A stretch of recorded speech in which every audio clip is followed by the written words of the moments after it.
Hey folks, Coach Wade here, and I'm here talking to you today. I'm interrupting the family camping trip just to show you a quick knot, and the one we're going to do is knot number 11.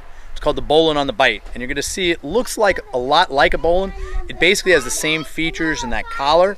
What's different about it is you're literally taking a bight of the rope and making it in the middle of a line. So often this is used in climbing, where you want to set an anchor point in the middle of the line. You just take a bight out of the line, and then when you're going to make a solid loop around a bowline, and usually you're going to anchor that off probably with a carabiner or some other way to secure the line. In any event, let me show you how to tie the knot right now. I'm going to sit down so you can take a really good look at my hands and see how to tie it. So I've got a sling seat, about a 12-foot length of rope, and I doubled it up, and I got a bight right here. So I'm making a large bight. And it's going to start pretty similar, once you take that bight, similar to tying a regular bowline on a single line. And so I take that bight, and I want to make another bight out of those two lines, just here. And again, just like when the way I teach my regular bowline, I want to make that bight such that the running end, in this case my running end is going to be the original bight. My running end, as you'll see, is over the top. I'm going to take the running end, and kind of like I tie my original bowline, you can still say the same thing. I'm going to call the bight the rabbit. The rabbit's going to come up through the hole. It's going to go around the standing end of that original bight.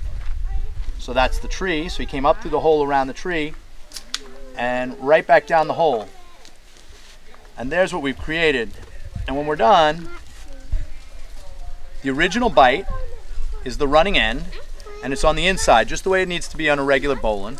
And what we've created is two solid loops. Now I can use that if I were in climbing and I was rappelling down this single line. I now have a double anchor point. So I could attach a carabiner here and a carabiner here, and if this one failed, I'd still have the second line. So basically it's a way to create another anchor point. And again, there's the bowline on the bight. I'm going to tie it one more time. I'll try and go fairly slow so you can see it, and then if you're having trouble with it, just rewind it. Okay, so again, I take my line and I take a large bight out of it. This, for our purposes, we're going to call the end of that bight the running end. Towards the standing end, I'm going to take a second bight, and I'm going to make sure that my original bight, the running end, is over the top, and that second bight is pointed away from me. So there I go. That's essentially going to be my collar as I complete the knot.